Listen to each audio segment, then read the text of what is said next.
తాకట్లో ఉన్న మీ బంగారాన్ని విడిపించి ఆ రోజు ఆన్లైన్ రేటుకి కొంటాం. Sharma gold company. నమస్కారం, వెల్కమ్ టు సుమన్ టీవీ. నేను గీతాంజలి.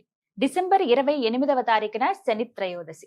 ఈ సందర్భంగా ఆ రోజు ఒక విశిష్టత, అలాగే విధిగా అందరూ ఆచరించవలసింది ఏమిటి, నియమాలు ఏమైనా ఉన్నాయా, శని దోషం ఎవరైతే ఉందో వారి జాతకాల్లో వారు ఎటువంటి పరిహారాలు చేసుకోవాలి తెలుసుకుందాం. వివరించేందుకు ప్రస్తుతం మనతో పాటు ఉన్నారు ప్రముఖ జ్యోతిష్యులు బ్రహ్మశ్రీ నందిభట్ల శ్రీహరి శర్మ గురువు గారు. వారితో మాట్లాడదాం. గురుగారు నమస్కారం అండి.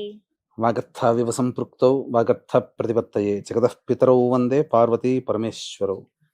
సదాశివ సమారంభాం శంకరాచార్య మధ్యమాం అస్మదాచార్య పర్యంతం వందే గురు పరంపరాం. ఆదిత్యాయ చ సోమాయ మంగళాయ బుధాయ చ గురు శుక్ర శనిభ్యశ్చ రాహవే కేతవే నమః. శృంగేరి జగద్గురు పీఠాధిపతులకి, కంచి పీఠాధిపతులకి నమస్కారములు తెలియజేసుకుంటూ కార్యక్రమాన్ని ప్రారంభిద్దాం. గురుగారు, 28వ తారీఖు శని త్రయోదశి. ఆ రోజు అసలు ఏమేం చేయాలి? ఎందుకంటే ప్రతి శని త్రయోదశికి ఒక ప్రత్యేకత ఉంటుంది, మీరు వివరిస్తూ ఉంటారు ఎలాంటి పరిహారాలు చేయాలి. మరీ ముఖ్యంగా మరికొద్ది రోజుల్లో ఇయర్ మారుతుంది, అంటే తెలుగు సంవత్సరం కాకపోయినా సరే ప్రభావాలు ఉంటాయని చెబుతూ ఉన్నారు. అందులోని ఇప్పుడు శని పీడలు ఎవరైతే ఆ పీరియడ్ లో ఉన్నారో, శని దోషాలతో ఎవరైతే ఉన్నారో వారు ఏ విధమైనటువంటి పూజలు చేయాలి, నియమాలు ఏం పాటించాలి, పరిహారాలు, వీటి గురించి వివరించండి. తప్పకుండానమ్మా. ఇప్పుడున్నటువంటి మనకున్నటువంటి మాసాలలో 12 మాసాలలో మాఘమాసము, శ్రావణ మాసము, ఆశ్వీజ మాసము, కార్తీకము, మార్గశిరము, ఈ 5 మాసాలు మానవులు తరించడం కోసమై, అనగా దేవతానుగ్రహం పొందడం కోసమై ఉండేటువంటి మాసాలు. ఒక్కొక్క మాసం ఒక్కొక్క విశిష్టత. శ్రావణ మాసం లక్ష్మీ అమ్మవారి కోసమని, అలాగే ఆశ్వీజ మాసం పార్వతి, కార్తీకం ఈశ్వరుడు, మార్గశిర మాసం విష్ణు భగవాన్ ప్రీతి కొరకై చేసేటువంటిది. అయితే మనం గమనించుకున్నట్లయితేనమ్మా, ఇప్పుడు శని కుంభరాశిలో సంచారం చేస్తున్నాడు. డిసెంబర్ 28వ తారీఖు రోజున ఈ 2024వ సంవత్సరం వెళుతూ కొన్ని అద్భుతమైనటువంటి పుణ్యతిథులు మనకు అందించింది. అందులో 28న శని త్రయోదశి, 29న మాస శివరాత్రి, 30వ తారీఖు రోజున సోమవతి అమావాస్య. ఇవన్నీ వరుసగా ఉన్నాయి, చాలా పర్వదినాలుగా చెప్పవచ్చు. అయితే కుంభరాశిలో సంచారం చేస్తున్నటువంటి కారణం చేత వృషభ, మిథున, కర్కాటక, సింహ, తుల, వృశ్చిక, మకర, కుంభ, మీన రాశుల్లో జన్మించినటువంటి వారికి శని ప్రభావం ఉంటుంది. కానీ వచ్చే సంవత్సరం మార్చి 29వ తారీఖు రోజున శని మళ్ళీ కుంభరాశి నుంచి మీన రాశి కూడా వెళ్తున్నాడు. వెళ్ళినప్పుడు ఈ యొక్క ధనుస్సు రాశికి, మేష రాశికి మరియు కన్యా రాశికి లేనటువంటి దోషాలు ఏవైతే శని దోషం ఉందో, వచ్చే సంవత్సరం నుంచి మళ్ళీ ఈ 3 రాశులు కూడా ఎఫెక్ట్ అవుతాయి. మళ్ళీ తర్వాత ఇప్పుడు మనకు అర్ధాష్టమ శని దోషం పోయిందని వృశ్చిక రాశి వాళ్ళు, అష్టమ శని దోషం పోయిందని కర్కాటక రాశి వాళ్ళు సంతోషపడాల్సింది లేదు. ఎందుకనంటే మళ్ళీ జూలై 8వ తారీఖు రోజున వక్రించినటువంటి శని ఫలితాలు మళ్ళీ అక్టోబర్ మాసంలో మళ్ళీ కుంభరాశిలోకి సంచారం జరగడం. ఈ కారణం చేత ఏమవుతుందనంటే మొత్తము 12 రాశులు కూడా శని ప్రభావానికి 2025వ సంవత్సరంలో గురి అవ్వబోతున్నాయి. అందుకే శని ఏంటనంటే విధ్వంసానికి కారకుడు. ఎక్కువగా శని ప్రభావం ఉన్నప్పుడే సామూహికమైనటువంటి ఇబ్బందులు కలుగుతూ ఉంటుంటాయి. పైగా శని భగవాన్ గురించి చెప్పాలి అని అంటే, మనం ఈ జన్మలలో పుణ్యం చేసిన, పాపం చేసిన ప్రత్యక్ష సాక్షిభూతుడు సూర్య భగవానుడు. పుణ్యం చేస్తే పుణ్య ఫలితాన్ని వచ్చే జన్మలో, పాపం చేస్తే పాప ఫలితాన్ని వచ్చే జన్మలో మన చేత అనుభవింపచేసేవాడు కారక గ్రహం శని భగవానుడు అవుతాడు. అందుకనే ఏలినాడు శని, అష్టమ శని, అర్ధాష్టమ శని దోష రాశులు ఉన్న వాళ్ళకి ఎక్కువగా ఇబ్బందులు ఎదురవుతూ ఉంటుంటాయి ఈ యొక్క శని ప్రభావం వలన. అయితే వెళుతూ మనల్ని ఉద్ధరించడం కోసమే ఈ 2024వ సంవత్సరం మనకు ఒక మంచి రోజులను అనేది అందిస్తుంది. అందులో శని త్రయోదశి ఒకటి. పైగా ఈ శని త్రయోదశికి ఈ 2024లో ఆఖరులో వచ్చేటువంటి డిసెంబర్ 28వ తారీఖు రోజున వచ్చేది శని త్రయోదశి ఒక గొప్ప ప్రాముఖ్యత, విశిష్టత ఏంటంటే, శని నక్షత్రాలు ఉత్తరాభాద్ర, పుష్యమి, అనురాధ. ఈ అనురాధ నక్షత్రం ఒకటి శని త్రయోదశి రోజున ఉన్నది, డిసెంబర్ 28వ తారీఖు రోజున. కాబట్టి ఎవరైతే ద్వాదశ రాశుల్లో జన్మించిన వాళ్ళందరూ కూడా వీక్షించేటువంటి సుమన్ టీవీ ప్రేక్షకులు గమనించుకోవాలి. శని యొక్క గమనాన్ని అనుసరించి వచ్చే సంవత్సరం మొత్తం 12 రాశుల వాళ్ళు శని ప్రభావానికి గురవుతారు. కాబట్టి ఇప్పుడు మనం చెప్పుకోబోయేటువంటి పరిహారాలు ఏవైతే ఉంటాయో అవి ఎల్లరూ ఆశించి చేసి ఆ శనీశ్వరునికి అనుగ్రహం పొందడం ద్వారా భవిష్యత్తులో వచ్చేటువంటి 2025 సంవత్సరంలో వచ్చే కష్ట నష్టాల నుంచి బయట పడగలుగుతామని చెప్పడంలో ఏమాత్రం సందేహం లేదమ్మా. మరి ఆ రోజున ప్రత్యేకించి ఏమైనా నియమాలు పాటించాలా అండి? అంటే ఈ మార్గశిర మాసంలో చూసుకుంటే వచ్చేటువంటి శని త్రయోదశి ఇదే. అందులో ఆ తర్వాత 2 రోజులు కూడా ముఖ్యమైనవి అంటున్నారు. అవునమ్మా. శని త్రయోదశి గురించి మాట్లాడుతున్నాం కాబట్టి ఆ రోజు ఏమైనా నియమాలు ఖచ్చితంగా ఈ పని చేయకూడదు అని అంటూ ఏమైనా ఉన్నాయా? అంటే పరిహారాలు మాత్రం ఖచ్చితంగా చేసుకోవాలి. చేసుకోవాలి. కేవలము శని ప్రభావానికి గురైన రాశులే కాకుండా గత జన్మ కర్మ దోషము ఉండడం వల్లనే ఈ జన్మలలో కష్ట నష్టాలు అనుభవిస్తున్నాం. కాబట్టి ఆ కష్ట నష్టాలని తొలగించేటువంటి అధికారము నవగ్రహాలలో శనీశ్వరికి ఉంటుంది. అందుకనే చాలా మందికి చూసుకున్నట్లయితే శని ప్రభావం ఉన్న తర్వాత పాండవులంతటి వాళ్ళు అరణ్యవాసం చేశారు. నలుడు అంతటి వాడికి నలదమయంతులకి విభేదం కలిగింది. విక్రమార్కుడు పదవీ త్యాగం జరిగింది. విక్రమ శకం అని అంటుంటాం కదా, విక్రమాదిత్యుడు. ఇలా చెప్పుకోబోతే అనేక మంది శని ప్రభావంలో ఇబ్బందులు పడ్డవాళ్ళు ఉన్నారు. ఇదే శని ప్రభావంలో యోగాన్ని పొందిన వాళ్ళు కూడా ఉన్నారు. స్వర్గీయ నందమూరి తారక రామారావు గారు ఈ ఏలిన నాటి శని ప్రభావం ఉన్నప్పుడే పార్టీ పెట్టి అఖండ విజయాన్ని సాధించి ముఖ్యమంత్రి పదవిని కూడా పొందారు. కాబట్టి మంచికైనా చెడుకైనా శని ముందు ఎవ్వరూ ఆగరు. కాబట్టి అన్ని రాశుల వాళ్ళు చేసుకోగలిగేటువంటి పరిహారాలు ఉన్నాయి. అంటే ఒకటి, ప్రతి సమస్యకి ఏదైనప్పటికీ కూడా 2 పరిహారాలు ఉంటాయి. ఒకటి దైవ పరిహారం, 2 మానవ పరిహారం. కాబట్టి దైవ పరిహారం అంటే మంత్రం భాగంగా చేసుకునేటువంటిది, అనగా బ్రాహ్మణుల చేత చేయించేది. మానవ పరిహారం అంటే మనకు మనంగా చేసుకునేటువంటిది.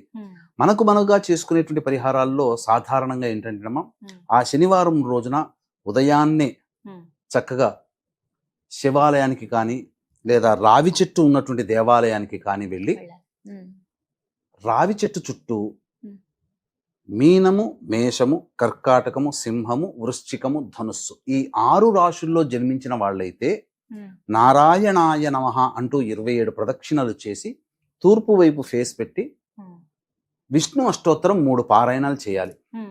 వృషభ మిథున కర్కాటక, వృషభ మిథున కన్య తుల మకర కుంభ రాశుల్లో జన్మించిన వాళ్ళైతే శివాయ నమః అంటూ 27 ప్రదక్షిణలు చేసి ఉత్తరం వైపు ఫేస్ పెట్టి శివ అష్టోత్తరం 3 సార్లు పారాయణం చేయాలి. వెంట తెచ్చుకున్నటువంటి రాగి చెంబులో నీళ్లుని ఆ రావి చెట్టు మొదట్లో వేసి ఇంటికి వచ్చేయాలి. వచ్చేసిన తర్వాత శనిహోర ఉంటుందమ్మా. ఈ శనిహోర ఎప్పుడు సుమారు 1:18 నుంచి 2:18 మధ్య కాలంలో శనిహోర ఉంటుంది.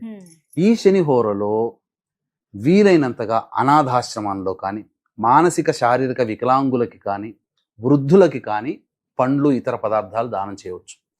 ఇక పారిశుద్ధ్య కార్మికులకైతే కిచెన్ సామాన్లు ఏవైనా వాళ్ళు వండుకోవడానికి ఇవ్వవచ్చు. లేదా కనీసం ఎవ్వరు ఏమీ లేకపోయినా 10 రూపాయలు ఛాయ్ తాగమని చెప్పినిచ్చినా చాలు, ఆ పుణ్యం ఎక్కడికి పోదు. ఎందుకనంటే ఇటువంటి వ్యక్తులలో శని ప్రభావం నిక్షిప్తమై ఉంటుంది. కాబట్టి ఇటువంటి వాళ్ళకి ఏదైనా దానాది కార్యక్రమాలు చేస్తే తప్పకుండా శని అనుగ్రహం కలుగుతుంది. ఇక ఆ తరువాత ప్రదోషకాల సమయం అనేటువంటిది ఆసన్నమవుతుంది. అనురాధ నక్షత్రం మొత్తం ఉంది కాబట్టి ఆ శనివారం రోజున ప్రదోషకాల సమయం అంటే సుమారు 5:22 సూర్యాస్తమయం అవుతుంది. కాబట్టి ఈ సూర్యాస్తమయం కంటే ముందుగానే, అంటే సుమారు 4 గంటలకల్లా కాలకృత్యాదులు తీర్చుకొని నవగ్రహాలు ఉన్నటువంటి శివాలయానికి చేరుకోవాలి. చేరుకొని నవగ్రహాల చుట్టూ శివాయ నమః అంటూ 27 ప్రదక్షిణలు చేసి శనైశ్చర స్వామికి అచ్చమైనటువంటి నల్ల నువ్వుల నూనెతో అభిషేకం చేసుకోవాలి. ముందుగా అభిషేకం చేయడం కంటే ముందుగా ఇనుమ ప్రమిదతో కానీ లేదా మట్టి ప్రమిదలో కానీ నల్ల నువ్వుల నూనె వేసి నల్ల బట్టని కొద్దిగా కట్ చేసి ఇలా చేస్తే ఒత్తిలాగా అవుతుంది. దాన్ని ఒత్తి వెలిగించి శనీశ్వరుడికి అభిషేకం చేయాలి. బ్రాహ్మడు దొరకడు, అటువంటి అప్పుడు శివాయ నమః అనుకుంటూ కూడా అభిషేకం చేయొచ్చు. చేసిన తర్వాత నల్ల నువ్వులతో చేసినటువంటి లడ్డూలని నైవేద్యంగా పెట్టాలి.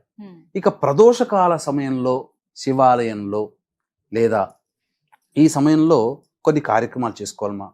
వీక్షించేటువంటి సుమన్ టీవీ ప్రేక్షకులకి గమనిక, ఈ యొక్క శని త్రయోదశి సందర్భంగా 12 రాశుల్లో జన్మించిన వాళ్ళకి శనిదోష పరిహారార్థమై శనిదోష నివారణ హోమాలు, మరియు వివాహం కాని అబ్బాయిలు అమ్మాయిలకి హోమాది కార్యక్రమాలు, గత జన్మ కర్మదోష నివారణలకు సంబంధించినటువంటి హోమాలు పర్ హెడ్ 1500 రూపాయలకు చేయించడం జరుగుతుంది. మధ్యాహ్నం 3 గంటలకు ప్రారంభమవుతుంది. 1 గంట లోపల నమోదు చేసుకోవచ్చు మీ గోత్రనామాలు.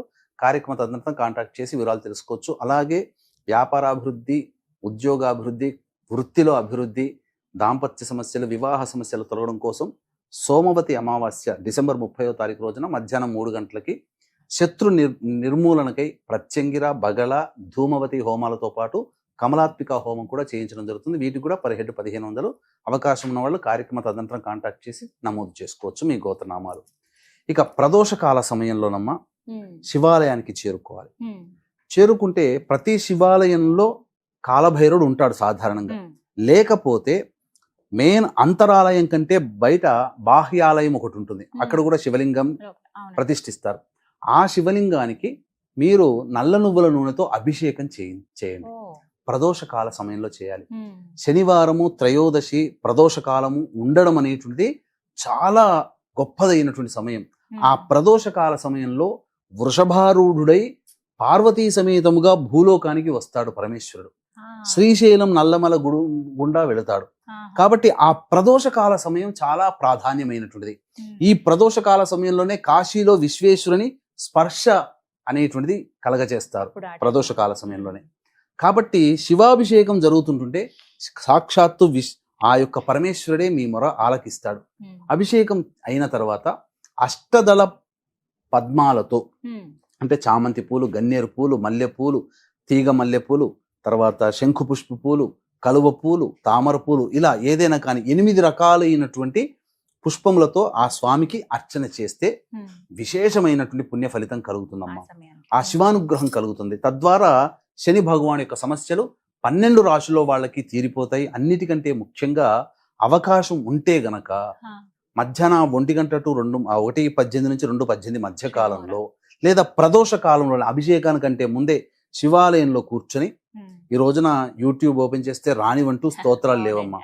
దత్తాష్టకము, కాలభైరవాష్టకము, అలాగే కాళీ కవచము, హనుమాన్ చాలీసా, శివ చాలీసా, ఈ 5 కూడా వీలైతే 11 సార్లు, లేకపోతే కనీస పక్షంలో 3 సార్లైనా పారాయణం చేసి అభిషేకం చేసి ధూపదీప నైవేద్యాలు ఇవ్వవచ్చునమ్మా. ఈ విధంగా చేసినటువంటి మానవులకి ఖచ్చితంగా 2025 సంవత్సరంలో ఆ శని భగవాని వలన వచ్చేటువంటి సమస్యలన్నీ తొలగిపోతాయి. ప్రధానంగా ప్రతి దాంట్లో మీ సంకల్పం అనేటువంటిది దగ్గరుండి ఆ శనీశ్వరుని వల్లనే 2025 సంవత్సరంలో మీ యొక్క సంకల్పం నెరవేరుతుంది అని చెప్పడంలో ఏమాత్రం సందేహం లేదు. ఈ విధంగా ఈ పరిహారం చేసుకుంటే, ఎందుకంటే చాలా మంది భయపడేది ఇక్కడేనండి, శని పీడ ఉంది, మళ్ళీ ఇంకా రాబోతున్న కాలంలో కూడా ఇంకా ఎక్కువ అవబోతుందేమో, అవి తట్టుకోవాలంటే ఎలా అని చెప్పి భయపడుతూ ఉంటారు సాధారణంగా. సో ఇది ఒక కలిసి వచ్చేటువంటి ఒక అవకాశం. పైగా మార్గశిర మాసంలో రావడం విష్ణు భగవానికి సంబంధించినటువంటి మాసం కదమ్మా. ఆ విష్ణు భగవాని తోడల్లుడే శని భగవానుడు. కాబట్టి శనీశ్వరుని యొక్క అనుగ్రహం కలిగితే కష్టాలు తీరుతాయి విష్ణుదేవుని యొక్క అనుగ్రహం వల్ల అని చెప్పవచ్చు. చాలా చక్కగా వివరించారండి. ధన్యవాదాలు గురువు గారు. సర్వం శ్రీ ఉమామహేశ్వర పరబ్రహ్మార్పణమస్తు.